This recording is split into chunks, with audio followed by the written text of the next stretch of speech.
How does Red Purple Luffy do into Bonney? Let's find out together as we play in the OP07.5 meta here. This is that weird week where Law is banned, Stage is banned, but OP08 is not out yet. So we're taking Red Purple Luffy for a spin here at locals here. We're going to go ahead and start off with a Nami. We did end up taking the play here. I'm fine with taking the play. I'm fine with taking the draw.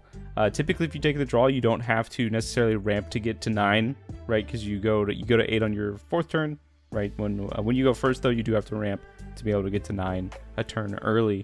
But if I do find one source of ramp, I am happy to go.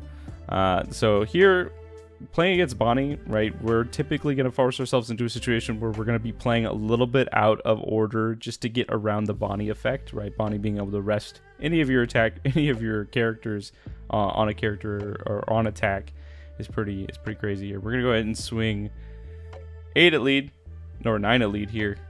With the 6k leader, and he's gonna go ahead and take that. So Bonney's down to 4. All right, we just got 4 more life to work through. Red Purple Luffy is what I would like to call a go tall aggro deck, right? So I'm typically just going to be using my 6k life to try to warrant off incoming attacks, while also just playing big threats and ramping towards big threats here. But we're seeing no ramp, right? So currently lacking in the ramp land here. But we're at 5 Dawn here. Don't currently have a lot of options. I could play a Queen out, but we're just going to go ahead and first start off with a 7 and 8k lead here. And Bonney reaches for hand here. Bonney does have 1 Dawn up, but we'll see here if Bonney potentially counters or takes it first before they activate Evict. And they did. That means my Nami is home free, baby, to swing right in for 5k. I specifically left that 3 Dawn open potentially to play the Baccarat from hand. Baccarat is a pretty neat blocker in this deck. Baccarat is a 4k blocker for 3. Just trying to remember the effect. On your opponent's turn, on your opponent's attack, I can discard a card from hand and then give either a leader or character plus 2,000 power for that battle, or for the, I think it's for the battle. If it was for the turn, that'd be absurd. So she's just a way for like an early blocker, but also she can turn some of my bulkier cards in my hand into 2k counters once per turn, which is pretty nice there. But always got to punish Bonney when Bonney forgets to rest something. So that 3 Dawn instead went right on Nami, so I can go ahead and swing 5k. That's a Jewelry Bonney coming down and freezing my Nami here. I'm completely fine with that, as that Nami is likely not going to get away with that situation again. 6k at lead here, and then at Rouge standing up a Dawn. Going back to my turn here, I am at 7 Dawn. We're again in that really weird situation where we just didn't ramp. If we had ramped at all, we would be at least 8 Dawn, which would allow us to play the dragon. But we do have a Eustace Captain Kidd here in hand, which is our pretty premier 7 play. But because of Bonney, I have to play out of order here. So giving up the 1k on my leader attack, instead we're going to get the 1k after the fact, because I did not want Captain Kidd to get rested, because we know that Captain Kidd would have been rested and Captain Kidd would have been swung into. So I just wanted to make sure that my characters are kind of uninteractable as much as they can be, because Kidd's effect is also on attack, right? So if I did, play out of order and have Kidd go first, right? Which, when I say out of order, I mean like out of order against Bonney, right? Typically that is in order, right? You want to play Kidd first because Kidd minus his Dawn gives you lead plus 1,000, yada yada. There's a Hawkins. We don't care about Hawkins. Ignore Hawkins. That's my advice. Literally just ignore the Hawkins. I don't care if it's a 7k blocker. I'm going to swing 8ks. I'm going to swing 7ks, 8ks over it. I'm going to make you block with it. I'm going to make you use resources, yada yada. That's an 8k coming at lead here. We're just going to go ahead, and I'm a 7k lead, so we're going to give a 2k there, and then a 5k into the Nami. Nami's just going to take it.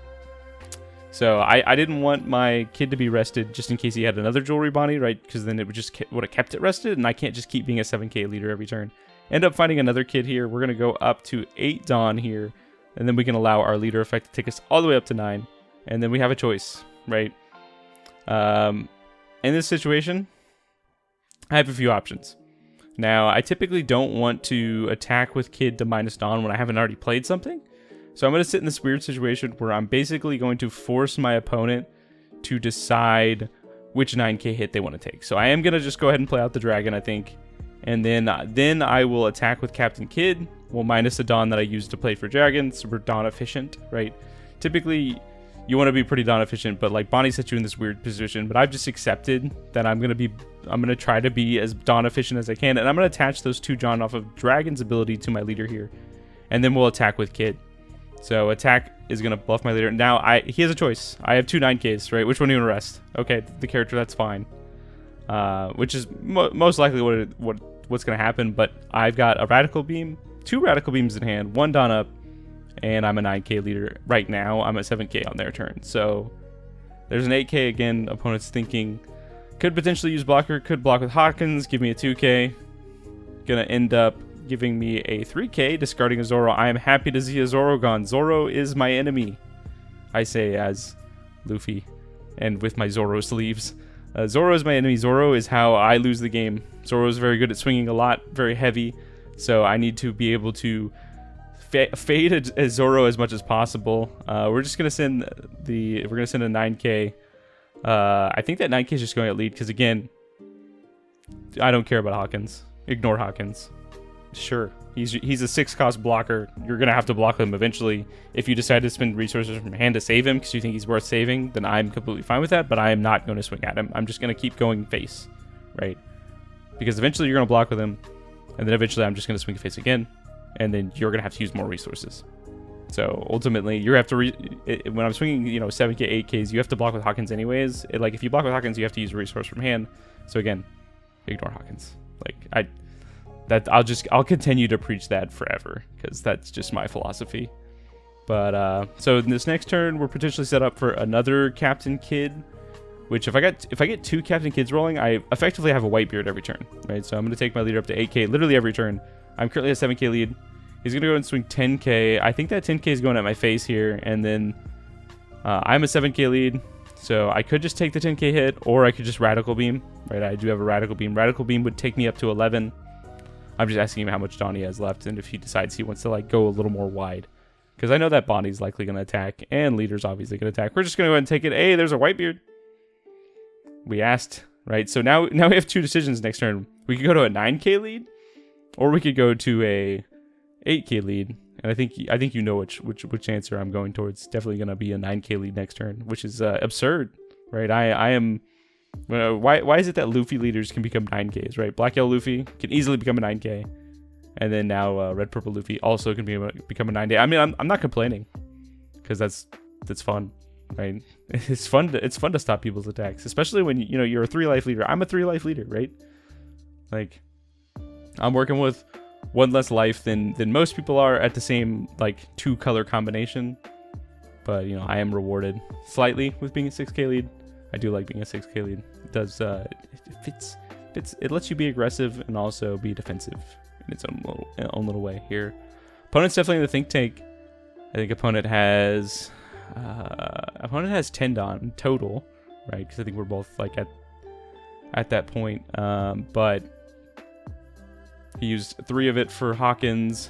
Likely here, what we could do is see like 1 Dawn go on Bonney and then like something else get played, but it's gonna go ahead and play out the Hawkins again, and then there's still 1 Dawn that he could use to attach to Bonney to just swing 7K lead, which is exactly what he's gonna do here. So 7K lead, I'm just gonna go ahead and give him a Queen. I'm not probably gonna take any time off to play a Queen blocker unless I really need to.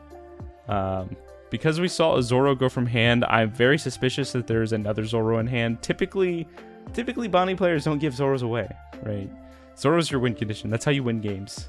Zoro carries a lot of games, for sure. So I definitely know that I'm probably next turn going to expect another Zoro. And it just makes me wonder why Bonney didn't just play Zoro the turn before, right? If they already had Zoro in hand, that'd put them 1 turn closer to potentially bopping me pretty hard. We're going to play the new gate out first. We're going to activate effect here. Take myself up to 9K. Likely Dragon's going to get rested here, but again, it's this situation. Oh, he instead decides to rest leader. It's a situation where I'm literally just 2 9Ks, right? Which 9K do you want to rest? My leader? Do you want to rest my character? There's a little more benefit to resting a character just because it's something you can potentially swing into or freeze, like if there's like a Doflamingo that comes out. But decides not to swing the rest of the new gate as just I'm applying too much pressure. That 8K attack is just going to get blocked by the Rouge, and then I'm going to go and swing 9K. 9K is going to get blocked by the Hawkins, and then I'm just going to activate Luffy's effect from the Kid minus to bring up another Dawn. I still have 2 Radical Beams. So I'm like feeling pretty confident. We're at 1 life, a 9k leader, 2 radical beams, a 0 cost counter, 3 1ks. We're feeling really good. This is pretty great. I have a pretty good hand, like a pretty big hand with some decent cards in it. I have a pretty solid board as well, right? The only thing that I'm like a little worried about at this point is just like slamming down a Doflamingo. But if they slam down a Doflamingo, like they can't leader affect me, right? So like if I played another dragon, potentially that dragon's gonna get some value. But in a bit of a pickle here for the Bonney side, as like if they decide to commit resources to attack me, they're committing a lot of resources, and that's another turn that they don't play Zoro. All right, speaking of Zoro, here he is. So I called it. I knew there was another Zoro in hand. I think my opponent was just waiting for like the most opportune window to play the Zoro out, and I think my opponent felt a little more comfortable having at least 2 Hawkins out instead of 1. So it's kind of took a turn to not play Zoro. But I think if he just slammed the Zoro the turn before, like this game would look a little bit different.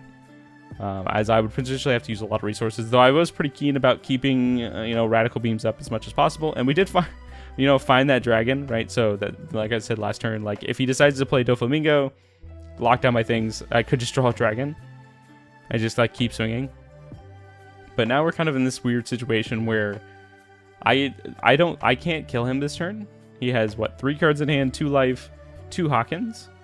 Right, I don't have a Gear 5 Luffy. If I had a Gear 5 Luffy, maybe I'd try to go for it, right? Because we've got a 10k, an 8k, a 9k, and then leader would be 8k as well because of the kit effect. Actually, no, you can't. You honestly, you can't kit effect with Luffy, right? Because you -1 Dawn, you go to 9. If you activate your leader's effect to go to 10, then you're like down Dawn the following turn. So instead I'm just going to go ahead and play out the kid here. Kid is going to take me up to 1k or up to 7k. I have another kid to attack to take me up to 8k, and then I might play out the Baccarat here as like another way to turn something into a 2k, turn that dragon into a 2k. Gonna go ahead and attack again, sequence properly, try against Bonney, as Bonnie's likely gonna rest the kid if I attack with something else, so just so I can make sure I go up to 8k, which is going to significantly like hurt the plan of my opponent here. Is my opponent's likely going to commit like full Dawn to try to kill me with Zoro, right? Which means he needs 3 Dawn up and then like 7 Dawn, right? So it could go like 13 or 7 Dawn is like 16k. That's pretty scary. But we'll see what my opponent does here. So that's just 8k. We get a counter out. I'm thinking here how I want to do this. I could swing. I think we're just gonna swing out, just like keep pushing lead, right? Because I think we're gonna try to survive this next turn. So we're gonna go 9k. We're gonna go 9k into Hawkins actually. So this is me like pivoting potentially to say like, okay, if you decide to go all out on me next turn and I survive, I need to be able to kill you the turn after, right? So I'm gonna go 9k. I'm gonna go 8k lead, and then we're gonna use that other 3. As I stated, we're going to play out the Baccarat here, and then Luffy's ability can come into play, the Luffy leader, allowing me to get a Dawn back up. And couldn't you believe I have not slapped the cards over yet? Like, so this is my first like locals playing with the card stand, and I made it 3 rounds without slapping my hand and revealing my hand. But I'll tell you what, the finals, I might have slapped my hand a few times. Maybe it was the nerves, who knows, but feeling pretty confident here. We do have 1 Dawn up. We are an 8k lead, so 1 radical beam. I would have loved to have 2 radical beams up, but unfortunately we just couldn't. Oh, never mind. I literally say that and I just slap my hand. Oh my gosh. Is that foreshadowing? Did I just foreshadow that? Honestly, I forgot that I slapped my hand in this video, so that's pretty funny. Luckily my opponent was not paying attention. Hard in the think take here. Just gonna go for the minimum. I'm gonna go 12. Attach 3 and just go 12 lead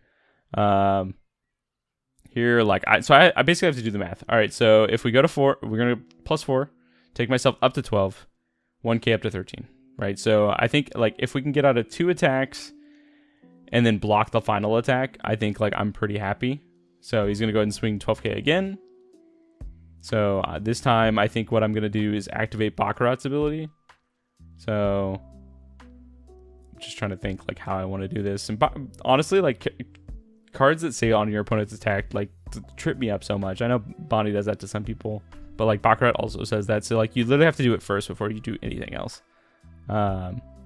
So I'm just thinking, you know, what's the right strategy? So I think what I could do is I could go Baccarat to take me up to, I'm an 8k lead right now, take me up to 10k, and then I could use Gum Gum Jet Gatling, discarding, I don't know, Dragon or something to take myself up to, out of, you know, counter out of that. So yeah, we're gonna slap it again. Oh my goodness, you can tell tension's high. You start slapping it. And we're going to go ahead and do exactly what I said. So we pitch the Dragon to the Baccarat ability. We pitch the, Radical Beam.